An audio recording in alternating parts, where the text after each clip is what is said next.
Hi అండి, అందరికీ నమస్కారం అండి. ఈరోజు నేను గోంగూర పప్పు చేస్తున్నానండి. నేను చేసే పద్ధతిలో మీకు చూపిస్తానండి. ఇదిగోండి గోంగూర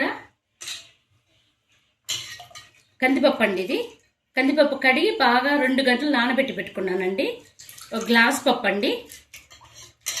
గోంగూర కడిగి పెట్టుకున్నానండి బాగా. 2 కట్టలు అండి ఇవి. 2 కట్టలు గోంగూర సరిపడా కందిపప్పు పెద్ద గ్లాస్ కడిగి పెట్టుకున్నానండి. 2 గంటలు నానబెట్టుకున్నా.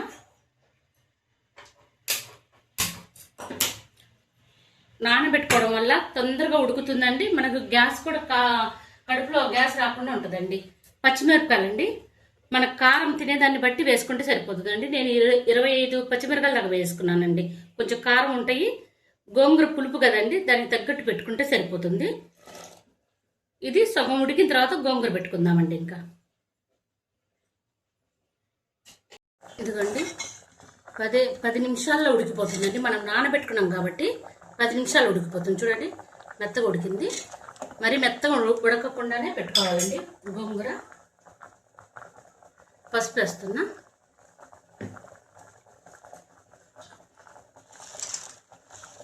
గోంగూర అండి, ఇది మొత్తం ఒక 1/2 కేజీ ఒలిసిన తర్వాత ఒక 1/2 కేజీ ఉంటుందండి.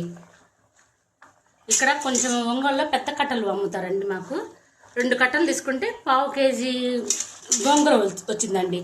ఒలిచేసరికల్లా ఈ 1/2 కేజీ సరిపడా కందిపప్పు పెట్టుకుంటే సరిపోతుందండి.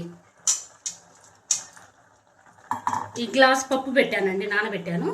ఈ గ్లాస్ పప్పుకి 2 కట్టలు గోంగూర కరెక్ట్ సరిపోతుందండి. ఒక టమోటా పెడుతున్నానండి. కొత్తిమీర కంపల్సరిగా గోంగూర పప్పుకి కొత్తిమీర పెట్టాలండి. ఒక కట్ట ఒక్కో చోట 5 రూపాయలు, ఒక్కో చోట 10 రూపాయలు ఉంటుంది కాబట్టి కట్ట, ఆ కట్ట పెడితే సరిపోతుంది. నా కాడ కాడలు ఉన్నాయండి, నేను ఒలిచి ఇలా పెట్టుకుంటానండి. ఈ కాడలు పెట్టుకుంటున్నానండి. కొత్తిమీర వేయడం వల్ల టేస్ట్ పప్పు బాగుంటుందండి. నేను ఉల్లిపాయ కూడా పెట్టానండి గోంగూరకి.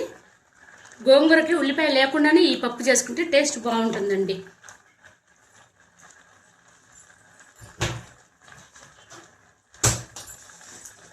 ఉప్పు అండి, సరిపడా ఉప్పు పెట్టుకుంటే ఉడికిన తర్వాత ఎలుపుకి తాలింపు వేసుకుందామండి. చాలా ఈజీగా తొందరగా అయిపోయిద్దండి పప్పు, గోంగూర పప్పు. ఇదిగో చిన్నులపాయ కూడా ఒలిచి పెట్టుకున్నానండి తాలింపుకి. ఇంకా పప్పు ఉడికిన తర్వాత తాలింపు వేసేసుకుందామండి. మూత పెట్టేసుకుందాం. ఇదిగోండి పప్పు ఉడికిపోయింది. అందరికీ తెలిసిందే కదండి, ఆకుకూర తొందరగా ఉడికిపోతుంది. 5 నిమిషాల్లో ఆకుకూర ఉడికిపోయిందండి.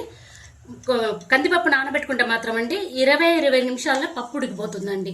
ఇదిగో కట్టు వంచి పప్పు మెత్తగా ఎనుపుకుందామండి. ఇంకా ఇదిగోండి ఇలా కూర్చొని నేను కింద కూర్చొని మెతుక్కుంటానండి.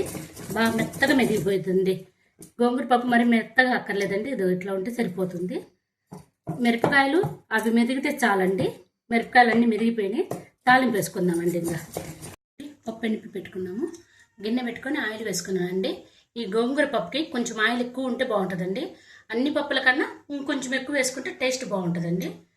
ఇదిగోండి చిన్నుల్లిపాయలు, కరివేపాకు, తాలింపు గింజలు, ఎండుమిరపకాయ. ఆయిల్ కాగిందండి, వేసేసుకుందాం.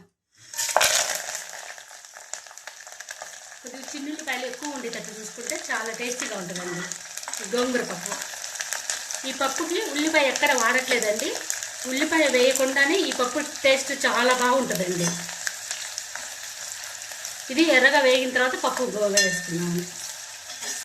ఇదిగోండి ఇట్లా ఎర్రగా వేగాలండి. ఎప్పటికైనా పప్పులో తాలింపు ఎర్రగా వేగితే దాని టేస్ట్ బాగుంటుందండి.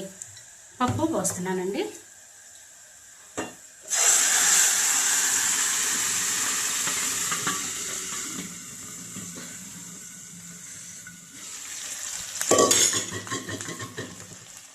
స్టవ్ ఆఫ్ చేస్తున్నానండి.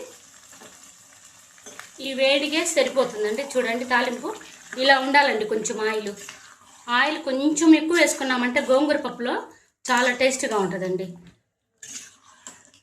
ఒక్కసారి ఇలా చేసి చూడండి, చాలా టేస్ట్గా ఉంటుంది, బాగుంటుంది. నేను చేసిన పద్ధతిలో చేసి చూడండి. ఇది అయిపోయిందండి.